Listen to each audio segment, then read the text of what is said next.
নমস্কাৰ বন্ধু বান্ধৱীসকল স্বাগতম জনাইছো আৰু এটো যেটো এডভাৰটাইজমেন্ট আহিছে এটো আহিছে আপোনালোকৰ Indian institute of information technology Guwahati তথা আইআইটি তো আপোনালোকৰ আইআইটি কেনেকুৱা ধৰণৰ পোষ্ট ওলাইছে কেনেদৰে আবেদন জনাব কোৱালিফিকেশন কিমান লাগিব মই আপোনালোকৰ ভিডিওটো জৰিতে জনাই দিছো তো আপোনালোকে এটো যেটো এডভাৰটাইজমেন্ট আহিছে এডভাৰটাইজমেন্টৰ লিংকটো মই ভিডিও ডেসক্ৰিপচনত দি দিম তো আপোনালোকে নিজেও চাই লব পাৰিব আৰু তাৰে যেটো প্ৰথম পোষ্ট হৈছে এসিস্টেন্ট ৰেজিস্ট্ৰাৰ তো তাত এটা পোষ্ট আছে মাত্ৰ এটাই আছে পোষ্ট আৰু সালাৰি দিছে 55100 টকা পৰা 1,77,000 টকা আৰু বয়সটো দিছে 45 বছৰৰ ভিতৰত হ'ব লাগিব আৰু কোৱালিফিকেশন দিটো জিছে কোৱালিফিকেশন আপোনালোকৰ হ'ব লাগিব মাস্টাৰ ডিগ্ৰী কৰা হ'ব লাগিব 55 মাৰ্কস থাকিব লাগিব পাৰ্সেন্টেজ লগতে আপোনালোকে থাকিব লাগিব নাইবা পিএইচডি ডিগ্ৰী এটলিষ্ট আপোনালোকৰ 5 বছৰ এক্সপেৰিয়েন্স লাগিব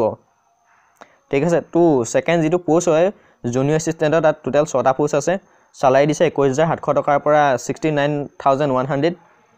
আৰু তাৰ কাৰণে আপোনালোকৰ বয়স দিছে 30 বছৰ ভিতৰত হ'ব লাগিব তাৰ কাৰণে কোৱালিফিকেশন দিছে যেটো জুনিয়ৰ এসিস্টেন্ট পদ হয় তাৰ কাৰণে আপোনালোকৰ কোৱালিফিকেশন থাকিব লাগিব বেচেলৰ ডিগ্ৰী কৰা হ'ব লাগিব লগতে কম্পিউটাৰ অফিস এপ্লিকেশন থাকিব লাগিব ওয়ান পজিশন ৰিকুৱেট এ বিকম ডিগ্ৰী ঠিক আছে তো আপোনালোকে বিকম পাস কৰিলে ডিগ্ৰীত পোষ্ট বিলাকত এপ্লাই কৰিব পাৰিব লগতে আপোনালোকৰ যেটো ৰিলেকশন থাকে বয়সৰ 3 বছৰ 5 বছৰ হেতু ৰেহাই আছে তো আপোনালোকে এপ্লাই কৰিবৰ কাৰণে যেটো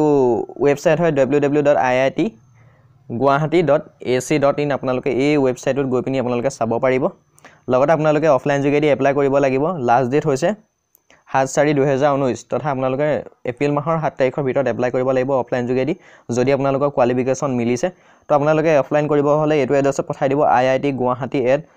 @bongora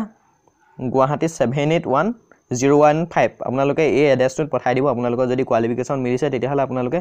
standard form fill up কৰিব আৰু ডাকঘৰ যোগেদি এড্ৰেছটোত পঠাই দিব ঠিক আছে তো ভিডিওটো ইমানখিনি ভিডিওটো ভাল লাগিলে লাইক কৰিব শেয়াৰ কৰিব আৰু যদি আপোনালোকৰ কিবা সুধিবলগীয়া থাকে তেতিয়াহলে ভিডিওৰ তলত কমেন্ট কৰিব আৰু যদি চেনেলটো এতিয়ালৈকে সাবস্ক্ৰাইব কৰা নাই তেতিয়াহলে সাবস্ক্ৰাইব কৰি ৰাখিব যিকোনো ধৰণৰ ইনফৰমেশন আপোনালোকে তেতিয়া লগালো পাই যাব তো এতিয়ালৈ ইমানেই ধন্যবাদ